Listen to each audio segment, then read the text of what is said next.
It is 11:30 in the morning on June 18th, 1815.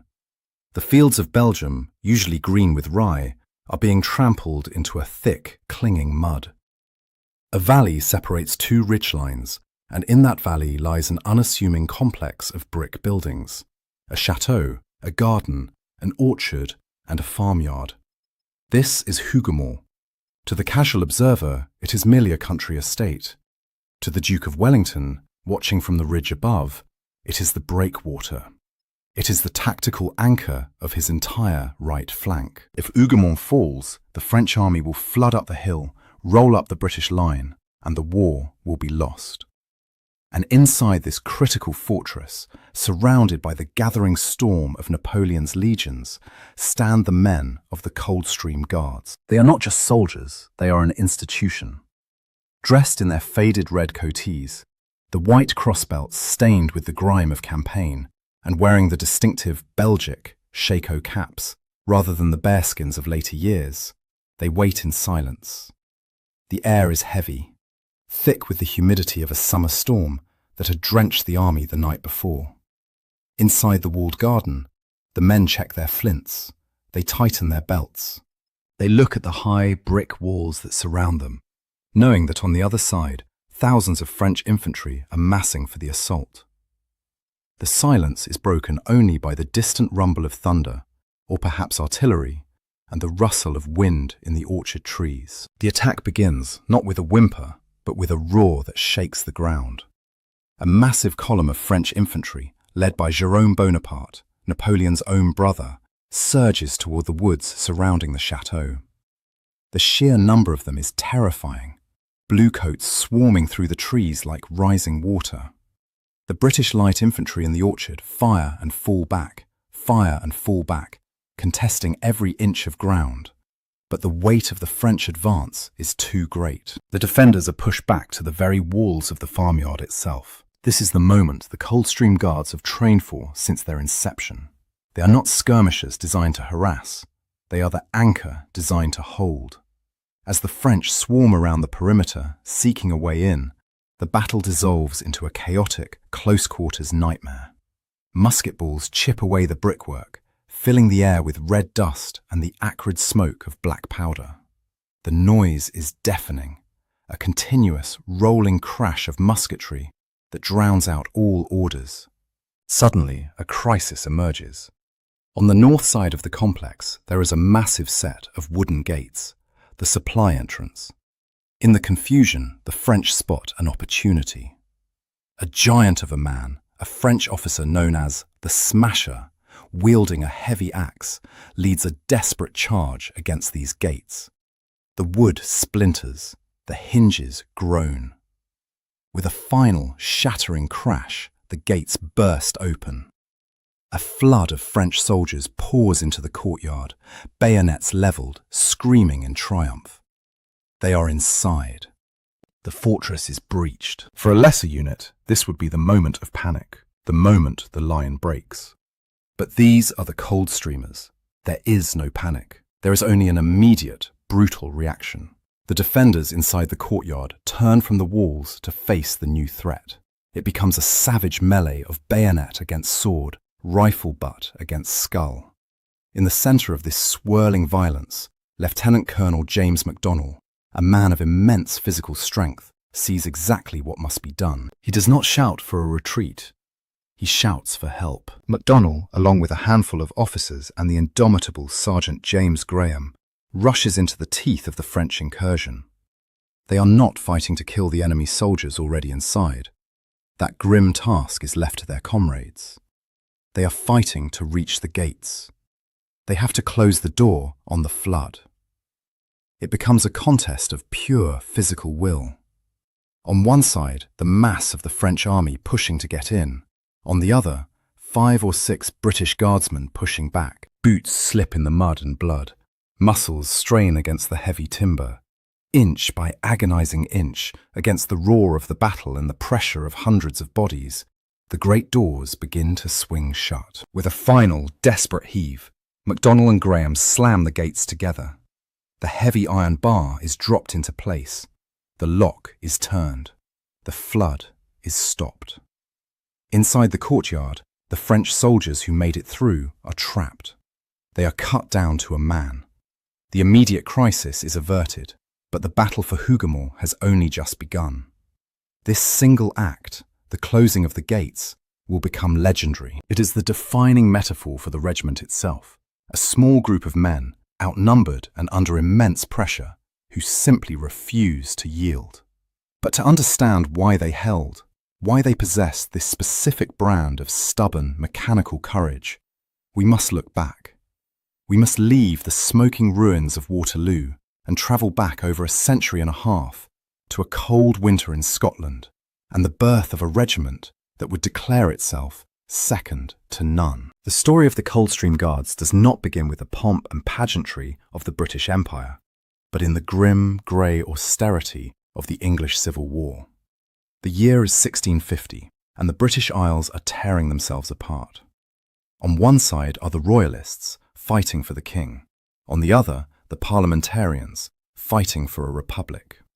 From this crucible of civil strife, Oliver Cromwell creates the new model army, a military machine unlike anything Europe has seen before. It is an army of religious zealots and professional soldiers, men who do not drink, who do not gamble, and who fight with a terrifying, silent discipline.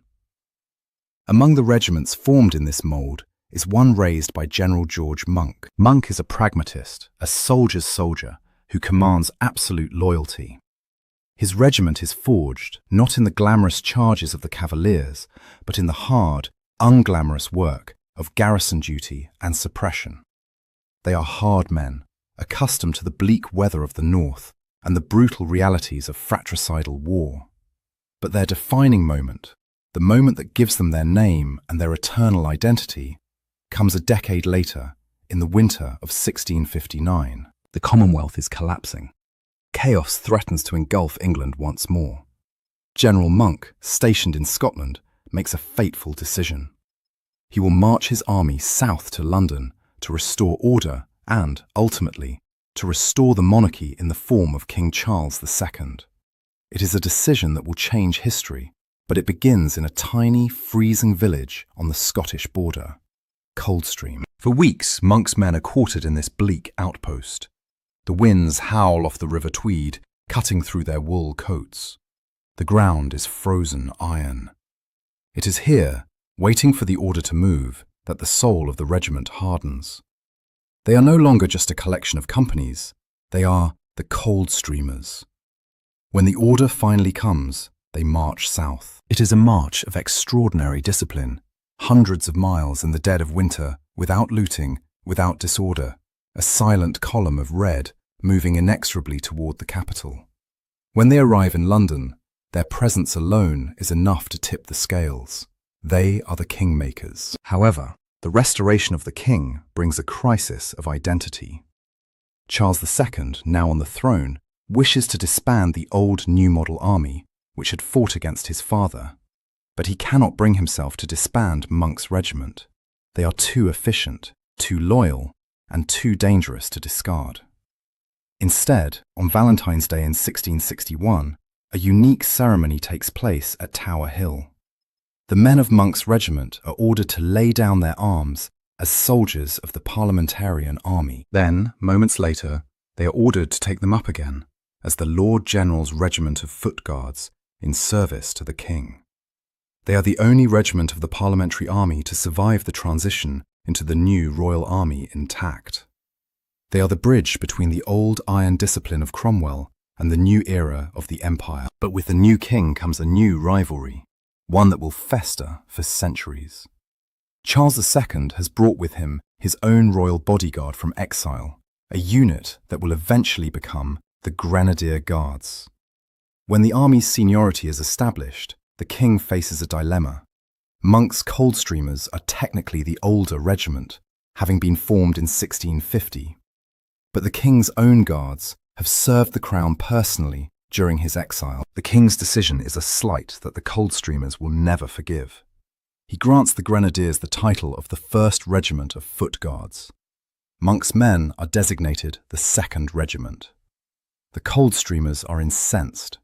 They are the older unit, They are the ones who march from the north to put the king back on his throne. They view themselves as superior in experience and discipline to the king's favourites. In response, the regiment adopts a motto that is both a statement of fact and a defiant sneer at the rest of the army. Nulli secundus, second to none. They accept their position on the list, but they refuse to accept the status of being second best. This chip on their shoulder becomes central to their culture.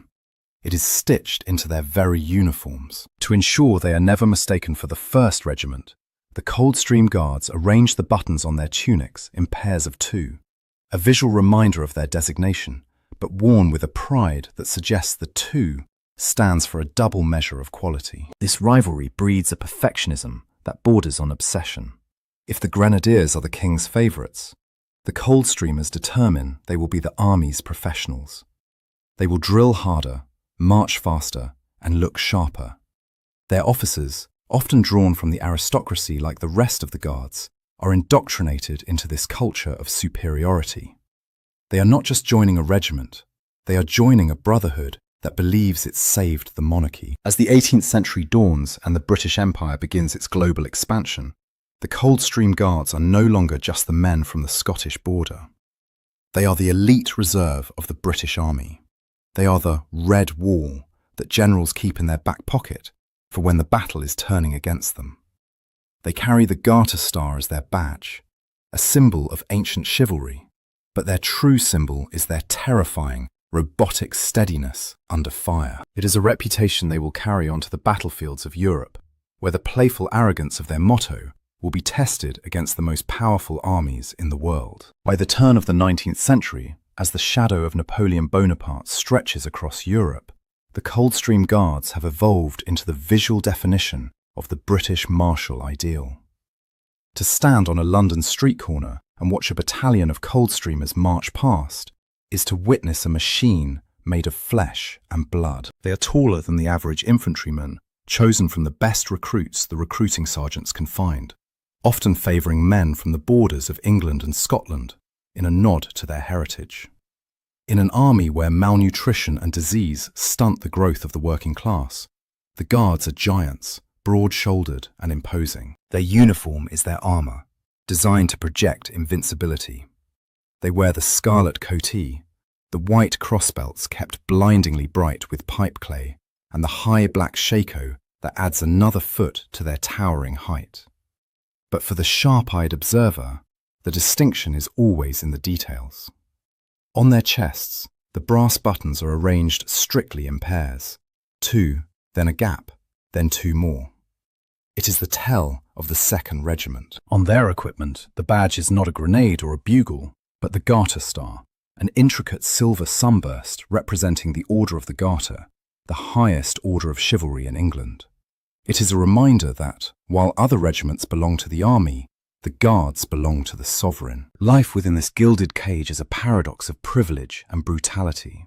A private in the Coldstream Guards receives better pay than his counterpart in a line regiment, better equipment and better quarters in London. A sergeant in the Guards holds a social rank equivalent to a junior officer in a regular regiment, commanding respect from men far above his station outside the Guard. Yet, the price for this privilege is a discipline so harsh it breaks lesser men. In the line regiments, a soldier might get away with a scuffed boot or a moment of hesitation. In the Guards, perfection is the minimum standard. The drill square is their altar. Day after day, month after month, they practice the mechanical motions of loading and firing until the action is devoid of thought or emotion. They practice the march until thousands of boots hit the ground with a single, thunderous thud. This is not merely for parade ground vanity. In the chaos of black powder warfare, where the battlefield is a blinding fog of smoke and the noise is loud enough to rupture eardrums, a soldier cannot think. He must only react.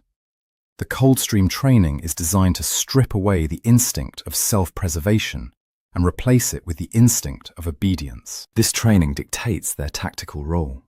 In the grand chessboard of Wellington's army, the light infantry, like the 95th Rifles, are the eyes, skirmishing ahead to harass the enemy. The Highland regiments are the shock troops, unleashed to shatter an enemy line with a screaming charge. But the Guards? The Guards are the anchor. They are the reserve force that the Duke of Wellington hoards like gold. When the battle is turning, when a flank is collapsing, or when a vital position must be held at all costs, he deploys the Guards. They are not designed to run, they are designed to stand. They are the red wall against which the waves of French cavalry and infantry break. However, as the Napoleonic Wars ignite, this reputation faces a dangerous test. The army that sails for the Spanish peninsula to fight the French is untried. The Coldstreamers are eager, perhaps too eager. They are desperate to prove that their nulli secundus motto is more than just arrogance. They carry with them a sense of invulnerability that borders on hubris. They believe that their drill, their height, and their history will simply sweep the French aside. But war against Napoleon's veterans is not a drill on a London parade ground. The French army is a fluid, aggressive beast, led by marshals who have conquered Europe. As the Coldstream Guards march into the dusty heat of Spain, they are about to learn a bloody lesson in the difference between parade ground perfection and battlefield reality. They are marching toward a dusty plain near the town of Talavera, where their aggression will nearly be their undoing, and where they will learn the hard truth that even the elite can bleed. July 28th, 1809. The heat on the Spanish plains is oppressive, a shimmering haze that distorts the air and bakes the ground into hard clay. At Talavera, Sir Arthur Wellesley, the future Duke of Wellington, is fighting a defensive battle against a French army that outnumbers him. In the centre of the British line, the Guards Brigade waits. They are fresh, eager, and dangerous. In the late afternoon, a massive French column, commanded by General Lapisse, advances toward the British centre. It is a juggernaut of blue coats, drums beating, designed to punch a hole right through Wellington's formation. The British Guards are ordered to counter-attack. At first, it is a display of military perfection. The Coldstreamers, alongside the 3rd Guards, Scots Guards, step forward. They hold their fire until the French are within spitting distance. Then, a single devastating volley rips into the French column. The sheer violence of the close-range musketry shatters the French nerve. The blue column wavers and breaks. This is the moment to stop. This is the moment to reform the line, reload, and hold the ground. It is what the manual dictates. But the blood is up. The nulli secundus spirit, usually a source of discipline, twists into a reckless arrogance. Seeing the French backs, the Guards do the one thing a defensive anchor must never do. They break ranks to give chase. A roar goes up, a chaotic, victorious cheer that drowns out the officers' commands to halt. The Coldstreamers surge forward, bayonets lowered, pursuing the fleeing French deep into the enemy's side of the field. They are victory drunk, caught in the red mist of the kill. They run headlong into a hidden danger, a sunken watercourse that disrupts their formation, and then, straight into the jaws of the French reserve artillery. The trap snaps shut. French cannons, waiting for just such a mistake, open fire with canister shot, tins filled with musket balls that turn cannons into giant shotguns. The effect is catastrophic. The Coldstreamers are flayed alive. In seconds, the magnificent, cheering mob is reduced to a bloody ruin. French cavalry swoops in to finish them off. The British centre is now wide open. The anchor has dragged, and the ship is about to crash. It is a disaster that could lose the war. Wellington, watching with icy fury, has to throw in the 48th Regiment of Foot to plug the gap and save the Guards from total annihilation. The Coldstreamers scramble back to their own lines, battered, humiliated, and decimated. They have lost over 600 men in 20 minutes. That night, as the surgeons work in the flickering lantern light, the mood in the Coldstream camp is sombre. The arrogance is gone. Talavera is a victory for the British Army, but a trauma for the Guards. They realize that courage without control is suicide. They realize that being second to none doesn't mean being the fastest to charge. It means being the hardest to break. This bloody afternoon becomes the crucible for the regiment. The survivors of Talavera swear a silent oath. Never again. They will never again lose their formation. They will never again let the rush of blood override the discipline of the drill. They take the shame of that chaotic charge and bury it, replacing it with a cold, iron resolve. It is a lesson bought with the lives of their friends, but it is the lesson that will eventually save Europe. 6 years later, when they stand inside the walls of Hougoumont, they will not charge out. They will stand still. They will remember Talavera, and they will become the unmovable object Wellington needs them to be. After Talavera, the war in the peninsula drags on for 5 brutal years. The Coldstream Guards are present at nearly every major turning point, but their demeanour has changed. They are no longer the eager puppies of 1809. They are the scarred wolves of the army. They endure the freezing retreats, the scorching summers, and the endless sieges. They become masters of the unglamorous reality of war, logistics, survival, and the art of waiting under fire. Their reputation among the French evolves from one of disdain to one of wary respect. The French infantry, conscripts driven by the fervour of revolution and empire, begin to dread the sight of the tall shakos and the paired buttons. They call the British line the Red Wall. It is a wall that does not shout, does not panic, and does not break. The French marshals learn that to attack the Guards is to feed men into a meat grinder. By 1814, Napoleon is defeated and exiled to Elba. The Coldstreamers return home to a hero's welcome, believing the war is over. But the peace is a mirage. In the spring of 1815, the monster escapes. Napoleon returns to France, and the army rallies to him. The 100 Days begin. The Coldstream Guards are immediately mobilised and shipped to Belgium. When they arrive, the composition of the regiment is a mix of grizzled peninsular veterans, men who remember the lesson of Talavera, and fresh recruits who have only known the parade ground. The veterans take the young men in hand. They teach them the specific, peculiar quirks of the regiment. They teach them that a Coldstreamer does not duck when a cannonball screams overhead. They teach them that silence in the ranks is more terrifying to the enemy than any war cry. On the night of June 17th, 1815, the regiment bivouacs in a rye field near a small crossroads. The rain falls in torrents, turning the ground into a slurry of mud. They have no tents. They sleep wrapped in their greatcoats, soaking wet, shivering in the dark. But there is no complaining. This, too, is part of the discipline. In the pre-dawn gloom of June 18th, the orders arrive. Wellington has chosen his ground. He places his army along the ridge of Mort Saint-Jean. But he knows the ridge is vulnerable if his right flank is turned. He needs a fortress to protect it. He looks at the map and points to the chateau of Hougoumont. He does not send a line regiment. He does not send the Germans or the Dutch. He sends the Guards. Specifically, the light companies of the Coldstream and the 3rd Guards are ordered to occupy the house, the garden, and the orchard. It is a suicide mission in all but name. They are being asked to hold an isolated outpost far ahead of the main British line against the full weight of the French left wing. As they march down the slope into the valley, the mud sucking at their boots, the officers look at the position. It is strong, brick walls, heavy gates, a dense wood. But it is also a trap. If they are surrounded, there will be no escape. They are the bait, and they are the hook. They spend the morning fortifying the place. They knock loopholes into the garden walls to fire through. They build firing platforms. They barricade the smaller entrances. Inside the chateau, the atmosphere is eerily calm. These men know what is coming. They can see the dark masses of French troops gathering on the opposite ridge, just a few hundred yards away.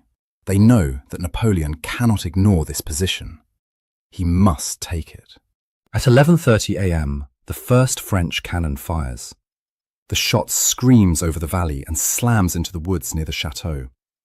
The Battle of Waterloo has begun, and for the next 9 hours, the world of the Coldstream Guards will shrink to the size of a single burning farmyard. The lesson of Talavera is about to be put to the ultimate test.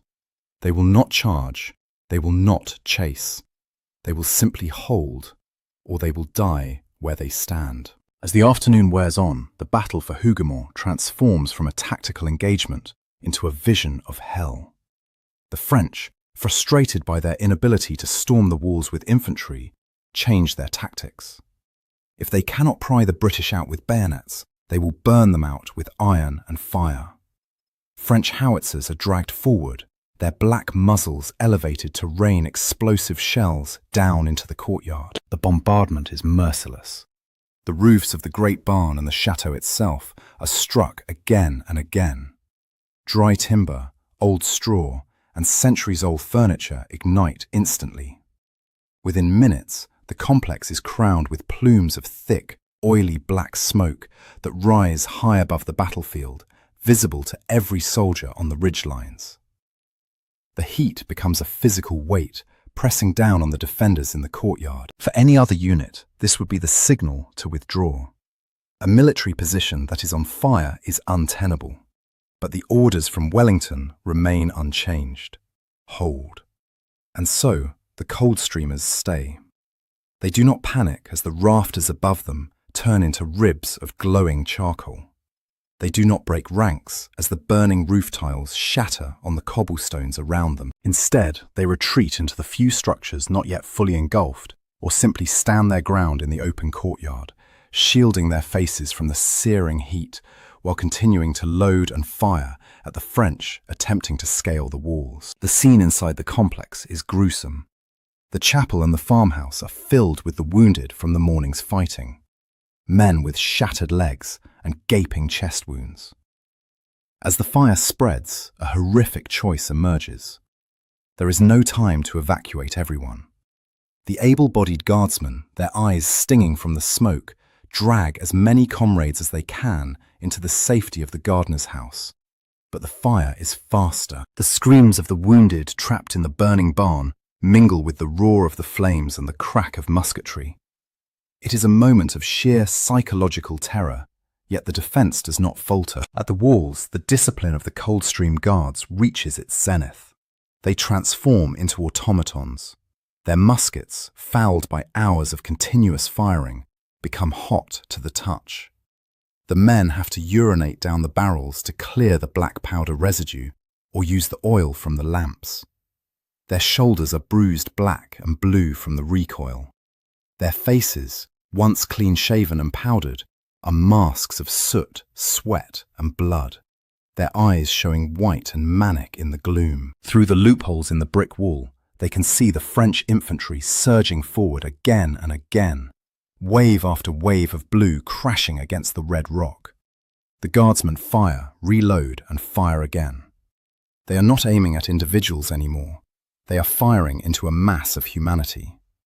The ground outside the walls is carpeted with French dead, piled so high in places that the living have to climb over the corpses of the fallen to reach the walls. This is the anchor doing its grim work. Every French battalion that is fed into the grinder of Hougoumont is a battalion that cannot be used to attack Wellington's centre. The Coldstreamers are absorbing the kinetic energy of an entire wing of Napoleon's army. They are buying time with their lives. In the midst of this inferno, the regiment's identity is distilled to its purest essence. The arrogance of the Nulli Secundus motto is gone, replaced by a grim, silent stubbornness. They are no longer fighting for glory. They are not fighting for the king. They are fighting for the 3 feet of brick wall in front of them. They are fighting because to let go is to let the entire army down. The officers, sword in hand, walk the line, ignoring the shrapnel and the falling debris, their calm voices cutting through the cacophony. Steady, lads, steady. As evening approaches, the chateau is a gutted ruin. The roof is gone, the windows are blackened eyes, and the courtyard is a charnel house. But the gate is still closed, the flag is still flying, and the Coldstream Guards are still there. They have endured the fire, the assault, and the slaughter.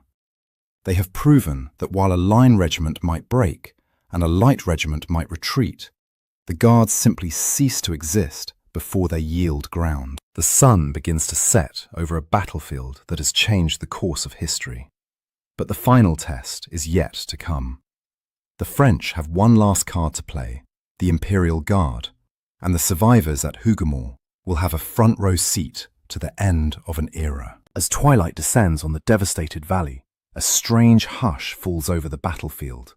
The smoke from the burning chateau hangs low, a grey shroud covering the thousands of dead. Inside Hougoumont, the surviving Coldstreamers lean against the blackened walls, their chests heaving, their water canteens long empty. They are exhausted beyond measure, their bodies trembling from the adrenaline dump of 9 hours of continuous combat. But the silence is deceptive. From the French lines, a deep, rhythmic drumming begins. It is a sound that every soldier in Europe knows and fears, the pas de charge. Napoleon is playing his final hand. He is committing the Garde Impériale, the Immortals. These are the veterans of 100 campaigns, men who have never been defeated.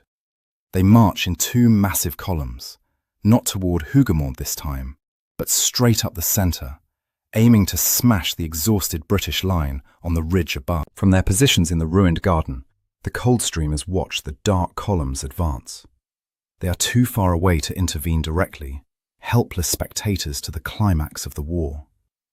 They watch as the French giants march past their flank, ignoring the burnt-out shell of the farm, focused only on the ridge. Up on that ridge, the rest of the Guards Brigade, the 1st Guards, later Grenadiers, are lying flat in the tall corn, invisible. As the French Imperial Guard crests the hill, Wellington gives the order, "Now, Maitland! Now's your time!" The British Guards rise from the corn like ghosts. A single shattering volley tears the heart out of the French column. The Immortals stagger, they waver, and then, for the first time in history, the cry goes up. La garde recule! The Guard retreats. The panic spreads like wildfire through the French army. The retreat becomes a rout. Wellington waves his hat, the signal for the general advance. The British line surges forward, pouring down the slopes into the valley. For the men at Hougoumont, the sight is delirious. The enemy that has pounded them with fire and steel all day is suddenly dissolving. They watch as the Grand Army of France disintegrates into a fleeing mob. But the Coldstreamers do not join the chase. They do not repeat the mistake of Talavera. They hold their position until relieved. They have done their job. They have been the rock upon which the wave broke. When the relief finally comes, the scene inside the walls is appalling. Of the light companies that defended the farm, nearly half are dead or wounded. The courtyard is a nightmare of charred timber and broken bodies. But the gates, those battered, splintered, scorched gates, are still shut. Wellington himself later rides past the ruins. He knows the butcher's bill. He knows that without the defense of this farm, his line would have crumbled hours ago. He famously declares that the success of the battle turned upon the closing of the gates at Hougoumont.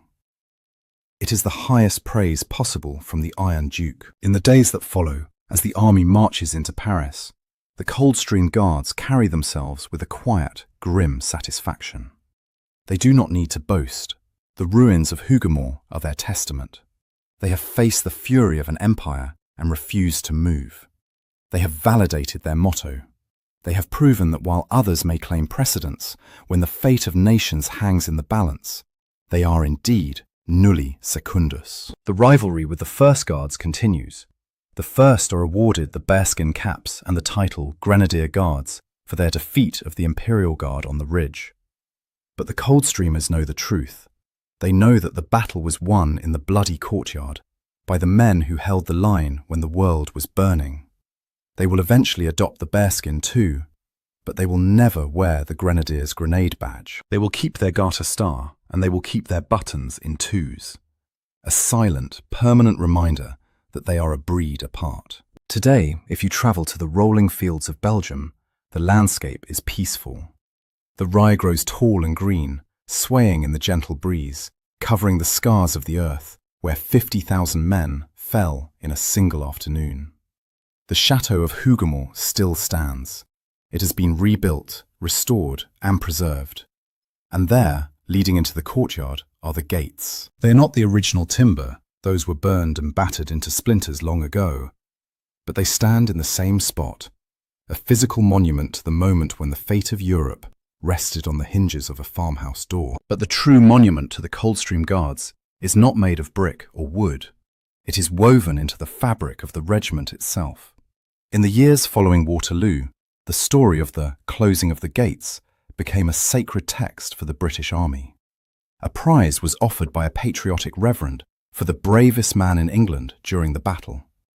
The selection committee turned to the Coldstream Guards. The regiment nominated two men, Lieutenant Colonel MacDonald and Sergeant James Graham, the pair who had forced the gates shut against the French tide. In a gesture that perfectly encapsulates the bond between officer and soldier in this unique unit, MacDonald refused to accept the prize alone. He insisted that he and the sergeant share it, declaring, "I could not have closed the gates without him." It was a final affirmation that in the Coldstream Guards, the rank matters less than the man. As the 19th century marched on, the redcoats would trade their muzzle loaders for rifles and eventually their scarlet for khaki. The Coldstreamers would serve in the trenches of the Crimea, on the veldt of South Africa, and in the mud of the Somme. Yet, the DNA formed in the cold winter of 1650 and forged in the fire of Hougoumont remained unchanged. They remained the army's anchor, the unit that did not complain, did not panic, and did not move until ordered. Walk past Buckingham Palace today, and you will see them. To the tourists snapping photographs, they are figures of pageantry, toy soldiers in bearskins and bright red tunics, performing archaic drills for the sake of tradition. It is easy to mistake the spectacle for theatre. But look closer. Look at the buttons on the tunic. They are spaced in twos. Look at the badge on the collar. It is the Garter Star. These men are the direct descendants of monks' cold marches. Underneath the ceremonial dress, they are modern combat soldiers, fully trained for the wars of the 21st century. But they carry a ghost with them. Every time a boot hits the pavement with that distinctive, thunderous Coldstream crash, it echoes the march from Scotland that restored a king. Every time they stand motionless for hours on guard duty, ignoring the heat and the crowds, they are channeling the discipline of the men who stood in the burning courtyard of Hougoumont, ignoring the flames and the French. The rivalry, too, endures. To this day, the officers of the Coldstream Guards will not drink a toast to the Grenadier Guards. They will not concede precedence. They maintain their stubborn, proud identity as the 2nd Regiment. It is a badge of honour now, a reminder that they earned their reputation the hard way. They were not the king's favourites. They were the professionals. They were the ones who had to prove, over centuries of blood and service, that a number on a list means nothing compared to the reality of the line. The story of the Coldstream Guards is the story of the British Army itself, a journey from the chaotic birth of a nation to the height of imperial power. It is a story of how a group of men can be moulded into a single, unbreakable entity. They are not the flashiest regiment, they are not the loudest, but when the smoke clears and the history books are written, they are always there. They are the iron spine of the line. They are the ones who close the gates, and true to their motto, etched in silver and paid for in blood, they remain, now and forever, nulli secundus, second to none. Thank you for listening to our story. If you found this history as fascinating as we did, please like this video and subscribe to British War History for more. We read all of your comments, so be sure to leave your thoughts below. We'll see you in the next video.